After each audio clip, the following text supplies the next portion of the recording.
sur Zouk TV. Des témoignages, des études, des échanges. L'association Les Jardiniers du Bonheur vous présente Un cœur à cœur, une émission fraîcheur pour apprendre à cultiver le meilleur avec Jésus. Bonjour, bonsoir, bienvenue. Bienvenue à vous tous, d'où que vous soyez. Nous sommes heureux que vous nous accueilliez chez vous. Et aujourd'hui, nous allons tranquillement discuter au jardin avec nos deux beaux jardiniers qui sont venus spécialement pour que nous discutions autour d'une thématique importante. Mais je m'en vais vous les présenter. Bonjour Samuel. Bonjour. Bienvenue. Merci pour l'accueil. Merci d'avoir accepté notre invitation. Et je m'en vais vers Williams. Bienvenue Williams. Merci beaucoup. Bien, puisque tout le monde est bien, vous entendez les oiseaux? Ah, c'est merveilleux. Nous allons avec vous raisonner, réfléchir, discuter autour d'une thématique importante. Nous aimons être bien accueillis, pas vrai? Nous aimons être acceptés des autres. Mais qu'en est-il de ceux qui sont rejetés? Qu'en est-il de ceux qui errent dans la société, qui sont mis de côté à cause de mauvais choix de vie, selon nous, qui n'ont pas, entre guillemets, rencontré le divin jardinier Jésus pour transformer leur vie? Quel regard devrions-nous cultiver en direction de ceux qui ne sont pas, je dirais, conformes? Ou qui pêchent différemment de nous. Ou qui pêchent différemment de nous, dit Williams. En tout cas, qui ne sont pas suivant les standards que la société nous propose, considérant ces personnes pas comme de bonnes personnes. Et je mets des guillemets à cela. Oui, quand on parle justement de rejeter de la société dans l'émission Cœur à cœur avec Jésus-Christ, c'est surtout de voir comment Jésus-Christ, le regard qu'il a envers des personnes qu'on met de côté dans la société, même dans l'Église.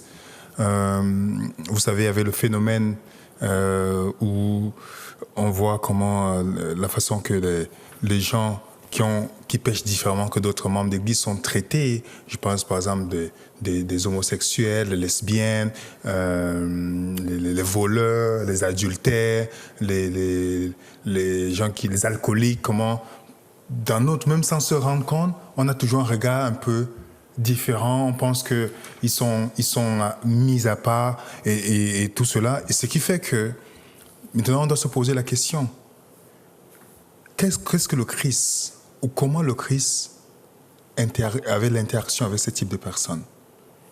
Parce que nous, on peut prétendre qu'on est à l'église, on chante l'amour de Dieu, mais parfois on a la difficulté quand quelqu'un nous dit « j'étais lesbienne ». Dites-moi. Elle a une étiquette qui lui est posée dessus, à vie souvent, à vie. Quand bien même elle ferait alliance avec Jésus. Effectivement. Donc comment est-ce qu'on procède? Parfois, dans notre façon d'agir, on pense que c'est l'autre le problème, mais on oublie que c'est nous qui avons un problème de la perception que nous avons envers ces personnes. Donc, comment Jésus-Christ avait l'interaction avec ces personnes? Il y a quelques textes dans la Bible qui nous donnent quelques indications. Et c'est ça que je trouve magnifique avec Jésus-Christ. C'est que si, comme Gandhi disait, si tous les chrétiens étaient comme Jésus-Christ, le monde entier sera chrétien. Tout à fait. Et comme le disait William, on peut voir une multitude de textes dans la Bible, on peut voir comment Jésus traitait ces personnes qui étaient considérées comme des parias, comme des personnes ne méritant aucune attention, aucune affection. Par exemple, dans le texte de Luc 15, à partir du verset 1er, on peut voir que Jésus n'était pas assis avec les pharisiens, avec les docteurs de la loi, ceux qui gardaient la loi parfaitement par leur propre force. Il était assis avec les gens de mauvaise vie, certainement des prostituées, certainement des drogués, toutes les personnes qui étaient rejetées de la société. Et d'ailleurs, c'était une chose qui lui était reprochée. Puisque finalement, nous autres, on aime souvent hiérarchiser le péché. Comme disait William, lorsqu'on rencontre des homosexuels ou des drogués, on va dire « Ah, cette personne, c'est une personne qui ne mérite aucune compassion. Cette personne, comment est-ce qu'on peut s'asseoir autour d'elle ?» Et j'ai même déjà vu cela dans l'église, des personnes qui avaient des problèmes avec l'homosexualité, par exemple. Et on voulait présenter cela comme étant pire qu'une personne qui était adultère, par exemple. Ou orgueilleuse. Voilà, ou qu'une personne qui est orgueilleuse, alors que tout est au même plan. Et Jésus n'est jamais venu pour les personnes qui étaient parfaites. toute façon, il n'y a pas de personne parfaite sur terre, sinon ça se serait depuis longtemps. Mais Jésus est venu justement pour toutes les personnes qui reconnaissent avoir besoin d'aide, avoir besoin d'un sauveur. Il n'y a aucune personne qui pourra dire mon péché est moindre que le tien, mon péché est moins important que le tien. Le fait de mentir est la même chose que la personne qui a tué. Aujourd'hui, Alors, comment faire pour changer ce regard-là? Avant d'aller sur le point de changer, Samuel a soulevé un point très important. Par exemple, dans Luc chapitre 15, que justement il a cité, en lisant ce texte, j'étais ébloui. Parce que quand on voit le verset premier, oui, on nous dit tous les publicains et les gens de mauvaise vie, donc entre guillemets, voleurs, pédophiles, homosexuels, lesbiennes, LGBT, c'est ça, toutes les personnes dont mettez tout ce que vous faites dans votre vie. On dit, s'approchaient de Jésus pour l'entendre. Remarquez bien, ils se sentent attirés par qui? Par Jésus. Par Jésus. C'est comme s'il y a quelque chose en Jésus qui les attire. Mais on dit, et les pharisiens et les scribes. Les pharisiens et les scribes, c'est ceux qui pensaient qu'ils étaient parfaits. Et c'était les religieux. Vous comprenez? On dit les pharisiens et les scribes murmuraient disant, cet homme accueille des gens de mauvaise vie et mange avec eux. Donc ça veut dire que si Jésus-Christ était aujourd'hui dans la société, il devait passer le temps avec qui? Des gens de mauvaise vie. Remarquez bien, l'homme le plus saint du monde attire les pécheurs, pourtant ceux qui sont même pas saints se mettent distants de lui. Et nous pensons parfois que parce que l'homosexuel ou la lesbienne et autres, parce que ils ont une vie, ils pêchent différemment que nous, alors ça nous donne le pouvoir de dire ils sont rejetés de Dieu. Mais dans ce texte ici, on voit que Dieu aime l'homosexuel, il aime la lesbienne, il aime l'alcoolique. Il aime le meurtrier. La question maintenant qu'on doit se poser, est-ce que Jésus-Christ aime l'acte de l'homosexuel? Est-ce qu'il aime l'acte du mensonge? Mais il aime le menteur. Est-ce qu'il aime l'adultère? Celui qui a commis, il aime, mais il hait l'action qui s'est faite. Mais Jésus-Christ, quand il est venu sur la terre, il est venu parce que sachant que le péché a corrompu l'humanité. Et ce péché-là a fait à ce qui est resté dans notre ADN. Et Dieu veut séparer le péché du pécheur. En d'autres termes, ce que Dieu aime le plus, qui est l'homme, aime ce que Dieu hait le plus, qui est le péché. Je vais reprendre. Ce que Dieu hait le plus habite en ce que Dieu aime le plus. Et Jésus-Christ, dans son but, quand il vient pour guérir l'homme du péché, il ne vient pas en le condamnant, mais il vient en insufflant en lui une puissance de ne plus faire cela. Mais ce n'est pas nous. Ce n'est pas à nous de pointer comme des directeurs de conscience en disant ce que tu fais c'est mauvais. Je me rappelle en étudiant j'étudie avec des personnes homosexuelles et lesbiennes qui aujourd'hui qui sont mariées au taureau. C'est pas moi qui leur ai dit de changer. Mon but principal, c'était de leur présenter Jésus-Christ. De présenter Jésus-Christ. Et maintenant, c'est Jésus-Christ qui fait le changement. Puisque moi aussi, il opère ce changement dans ma vie. Est-ce que parce que je pêche différemment que l'homosexuel, que je vais le mettre de côté? Non. Je dois le regarder avec le regard de qui? De Jésus. Comment Jésus-Christ le voit? Jésus-Christ, comment le Père voit le pécheur? Il le voit à travers Jésus-Christ. Donc je le vois avec l'espérance que Jésus-Christ va le transformer. Mais nous ne voyons pas comme ça. En discutant avec parfois mes amis évangéliques, quand ils sont très aptes à aller dans Lévitique, tu vois, Lévitique dit l'homosexuel, on doit le lapider. C'est une abomination. Il dit bon, donc maintenant tu crois à l'Ancien Testament. Pourtant, quand je te dis qu'on ne doit pas manger le porc dans l'Ancien Testament, tu me dis c'est l'Ancien Testament. Mais tu peux maintenant aller dans l'Ancien Testament, trouver le texte pour justifier le péché. En d'autres termes, nous prenons dans la parole de Dieu ce qui nous agrée. Effectivement. Pourquoi? Parce que, remarquez bien, celui qui juge, la façon que nous jugeons les personnes ne détermine pas qui ils sont, mais détermine qui nous sommes. Donc la manière dont nous jugeons les autres détermine pas qui ils sont, mais qui nous sommes. Effectivement. C'est pourquoi dans notre procédé avec les personnes, on peut voir réellement quelqu'un qui est converti dans la manière qu'il traite les autres.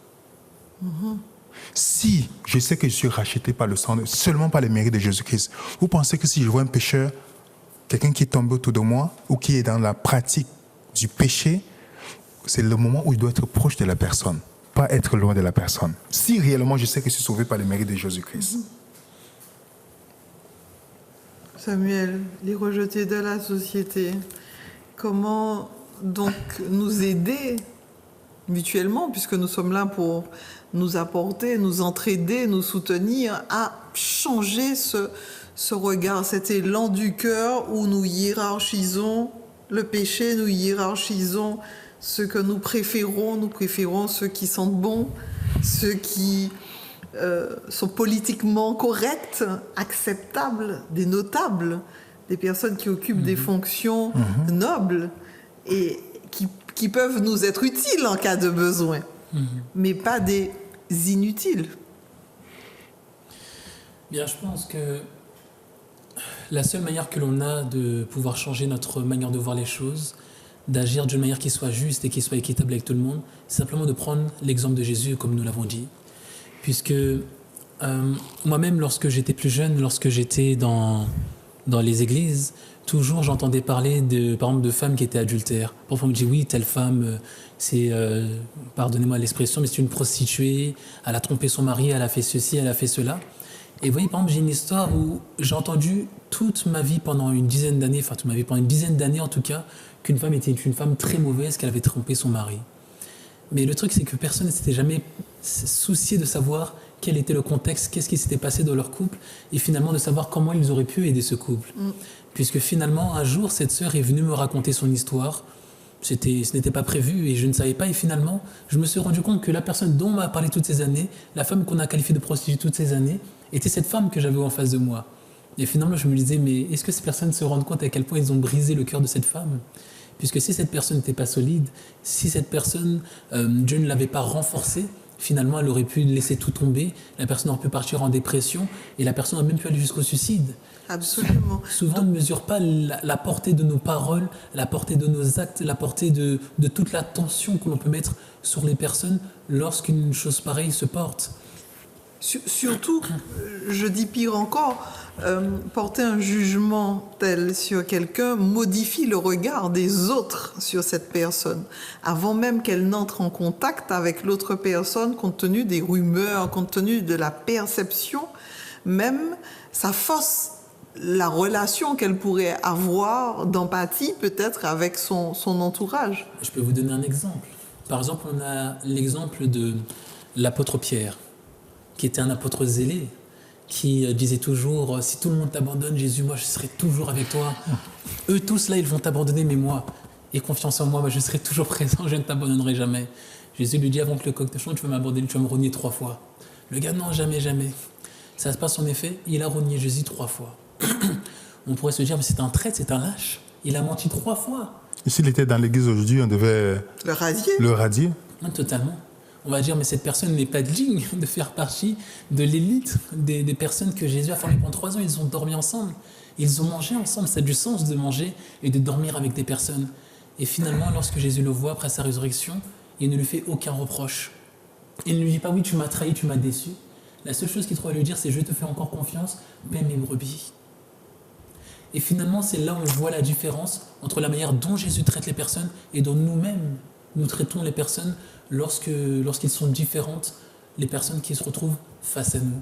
Et finalement, c'est là où nous-mêmes, on doit demander à Dieu de pouvoir nous donner la capacité de nous comporter comme lui-même l'aurait fait et de traiter ces personnes avec amour. Puisque finalement, on donne plus de possibilités à une personne que l'on traite avec amour d'arriver à un meilleur train de vie que finalement en allant vers la condamnation.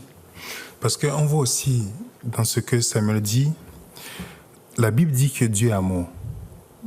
Quand on va dans 1 Corinthiens 13, on dit bien l'amour, la première caractéristique de l'amour ici, c'est l'amour est patient. Le mot anglais, c'est long suffering. Donc l'amour souffre longtemps et dans la souffrance que l'autre nous cause, on manifeste la bonté. Donc l'amour croit tout. Il pardonne tout. Ça veut dire que Dieu, quand il nous regarde, en dépit de nos faiblesses, il croit plus en nous que nous ne croyons en lui. Et dans l'approche que Samuel a donnée, on voit aussi la femme adultère. Elle n'a pas commis l'adultère tout seul. On a voulu la piéger et piéger Jésus-Christ. Et maintenant, Jésus-Christ dit, ils viennent maintenant devant Jésus-Christ voulant pour le piéger. Jésus leur dit que celui qui est d'entre vous qui est sans péché, lui jette la première pierre. En d'autres termes, le seul qui était sans péché dans cet endroit, c'était Jésus-Christ. Mais il n'a jamais lancé la pierre. Mais ceux qui avaient le péché en eux étaient aptes à lapider ces dames. Pourquoi? Parce que ça a révélé réellement ce qui est dans le cœur. Parce qu'on juge les gens selon nos propres justices et non la justice divine. Lorsqu'on regarde la justice divine, on est tous au même niveau devant Dieu. Mais lorsqu'on juge quelqu'un selon notre propre justice, on commence à dire, tu vois, telle personne est ceci, et c'est comme ça qu'on peut détruire la vie de quelqu'un. Mais Jésus-Christ dit, moi non plus, je ne te condamne pas. Vous vous rendez compte? Celui qui a le droit de la lapider là, dit, je ne te condamne pas. Et puis, il insuffle la confiance en elle. Va, ne pêche plus. Dites-moi comment vous trouvez quelqu'un dans une faute grave et que vous approchez la personne et non de dire, tu m'as déçu, c'est fini. Mais qu'est-ce que vous faites? Je crois en toi. Va encore faire mieux. Cette femme-là a été témoin de la résurrection de Jésus-Christ. Mais toutes les personnes qui la condamnaient, ils ont tous disparu, il n'y avait plus personne autour. Donc comment Jésus-Christ, quand il est notre approche, comme Samuel a dit, posons-nous la question à chaque moment. Que ferait Jésus à ma place? Et comment nous-mêmes on aimerait être traités? Effectivement. Puisque souvent on oublie la manière dont on aimerait être traité. Si par exemple demain la police débarque chez moi, il m'arrête, j'aimerais être traité par mes amis bien, avec respect, avec amour, qu'ils puissent se dire, ah, c'est certainement une erreur judiciaire, Samuel n'aurait jamais pu faire ça, ou simplement que ces personnes puissent me dire, bien quoi qu'il arrive, même si tu as commis le crime qui t'est reproché, même si tu es tout ce que toutes ces personnes disent, finalement, bien, je ne te condamne pas, il y a toujours de l'espoir pour toi. Oui, et c'est ça que Jésus-Christ nous enseigne. Et toutes les personnes rejetées de la société, les SDF, les alcooliques, les délinquants, les homosexuels et autres, souvent leur attitude a été motivée, du moins leur train de vie aujourd'hui est le fruit souvent de souffrance, où ils n'ont pas trouvé ils n'ont pas trouvé de conseils appropriés, adaptés, et ils se sont réfugiés dans des palliatifs qui les a conduits loin. Effectivement, parce que nous ne connaissons pas le contexte des personnes. Chaque chose a un contexte que nous ignorons, parce qu'on ne lit pas dans les pensées des gens. Je peux voir quelqu'un qui me dit, j'ai des personnes qui te disent, oui, je suis addict, je suis dépendant de la pornographie. J'ai rencontré des gens qui ont des postes dans l'église, qui ont des responsabilités, je lutte avec la pornographie. Et moi, mon regard ne doit pas changer parce que j'ai aussi des luttes dans ma vie, dans certains aspects de ma vie. Pas parce que comme on a hiérarchisé le péché, je ne peux pas dire, ah, c'est trop grave, tu dois laisser ton poste. Non, j'ai dit à la personne, je crois en toi, tu peux toujours aller. Et c'est avec le temps que j'ai compris que la personne, c'était un moyen de refuge à cause de certaines blessures que la personne vivait. Absolument. Et parfois, quand on n'est pas... Parce que le péché, en principe, c'est lorsqu'on n'est pas satisfait de Dieu. Et lorsque la personne comprend, ça crée le déclic en disant, chaque fois que je sens que je suis meurtri en moi-même, il faut que je me réfugie au pied de Jésus, non de me réfugier à une satisfaction immédiate. Et c'est comme ça qu'on accompagne la personne lorsqu'on sait qu'on a été sauvé par la grâce de Dieu. C'est surtout lorsqu'on sait cela. Mais lorsqu'on n'a pas...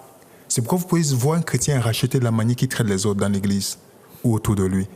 Nous devons plutôt aller vers ces personnes et dire, malgré votre état, nous croyons en vous. Ça, vous verrez vous-même ce que ça va insuffler dans la vie. Et d'ailleurs, on peut voir un point intéressant, par exemple dans Matthieu 12, du verset 39 au verset 40, où il est écrit, les religieux de l'époque demandaient à Jésus de faire un miracle, et il leur répond en leur disant, une génération méchante et adultère recherche un signe, et il ne lui sera pas donné de signe, si ce n'est le signe de Jonas le prophète, comme Jonas fut dans le ventre du cétacé 3 jours et 3 nuits, avant que le Fils de l'homme sera 3 jours et 3 nuits dans le sein de la terre. Et finalement, on sait quel miracle s'est passé à Nénive avec Jonas. Le miracle qui s'est passé, c'était la repentance, le changement de vie des personnes de la ville de Nénive. Et Jésus dit que c'est le plus grand miracle qu'il pourra donner à cette génération-là. C'est pour dire que même pour nous autres aujourd'hui, si on voit une personne qui est dans le péché, qui est dans un style de vie, en tout cas que l'on va juger inacceptable ou différent d'une autre, Jésus nous dit que si on voit que cette personne est dans cet état-là, seul un miracle peut lui permettre de changer. Et ce miracle, c'est ce que Dieu peut apporter dans la vie de cette personne. Nous devons conduire justement la personne, nous devons être des mini-Jésus dans tous les cas. Lorsqu'on fait face à des personnes, parce que le discernement dans la vie de quelqu'un n'est pas l'appel à la condamnation, mais l'appel à l'intercession et à l'aide. Nous, parfois, parce qu'on a décelé une faille chez quelqu'un, on se réjouit, on passe des coups de fil, on dit, tu as vu telle personne, finalement, il est comme moi. Tu vois, parce qu'on veut toujours être satisfait lorsque quelqu'un qu'on avait le complexe vis-à-vis a fauté. Là, on dit, finalement, nous sommes tous pareils. Mais ce n'est pas comme ça que l'attitude de quelqu'un qui est à Jésus-Christ en lui. C'est pourquoi la plus grande condamnation des chrétiens, quand vous lisez Matthieu chapitre 25, ceux qui ont professé le nom de Jésus-Christ, ce n'est pas surtout les péchés cachés. Matthieu chapitre 25 nous indique que c'est la manière qu'ils ont traité les autres. Je dis, ce que tu as fait, c'est à moi que tu l'as fait. Ce que tu as fait à l'un des plus petits, c'est à moi que tu l'as fait. Donc, c'est comme Dieu va les regarder, parce que ton jugement sera en fonction de comment tu as jugé les autres, comment tu as traité les autres. C'est pourquoi l'amour que nous professons va nous condamner. On monte sur la chair, on dit, Dieu amour, aimons-nous les uns les autres, mais on a choisi les gens qu'on va aimer, on choisit les gens qu'on va mettre de côté. Jésus-Christ n'a jamais fait ceci. Cela, pardon. Extraordinaire. Donc, un appel à l'intercession, nous devons donc nous rappeler notre mission, savoir que quand on est sur Terre, on a une mission bien précise, celle d'encourager, d'accompagner, de relever, de soutenir. D'aller insuffler la foi dans ces personnes qui ont perdu carrément l'espérance en Jésus, en Dieu. Insuffler la foi. Un dernier petit mot, je crois que c'était le mot de la fin.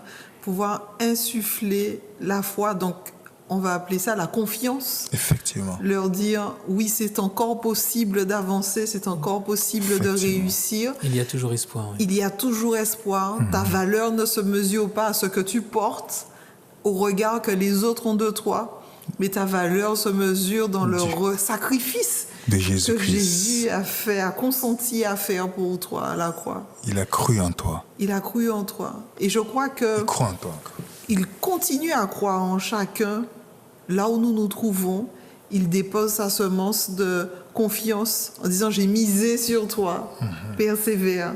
Je t'aime parce que je vois déjà où tu seras. Pas où tu es aujourd'hui, mais je te vois déjà là où tu seras. Il sait qu'il a acheté un appareil qui a brisé. Il n'a pas acheté l'appareil qui était bon et puis il est dessus que ça ne fonctionne. Il dit, je sais que j'ai acheté quelque chose qui ne fonctionne pas parce que je vais le réparer. Extraordinaire. Et nous savons qu'une telle réparation chez un concepteur agréé, un concepteur divinement agréé, c'est la meilleure chose qu'il nous faut. Amis téléspectateurs, nous croyons donc aujourd'hui que notre regard doit changer, va changer au fil. Chaque fois que nous passons du temps avec Jésus, nous nous rappelons que ce que nous faisons à l'un des plus petits, c'est à Jésus même que nous l'avons fait. Alors, nous vous disons, continuez à cultiver le meilleur en l'autre, continuez à insuffler l'amour agapé dans le cœur de ceux que nous croisons, parce que cet amour, cette semence permettra à cette personne d'être un arbre merveilleux qui fleurira, qui continuera à être une fontaine qui jaillira, dit-on, jusque dans l'éternité. Merci pour votre attention, merci pour cette participation à cette réflexion. Et nous disons que Jésus aime les personnes rejetées de la société parce qu'il ne les rejette nullement. Merci à vous d'avoir participé à ce moment de réflexion. Merci d'avoir ajouté cette semence de bénédiction. Nous sommes censés, nous sommes appelés à encourager, à bénir.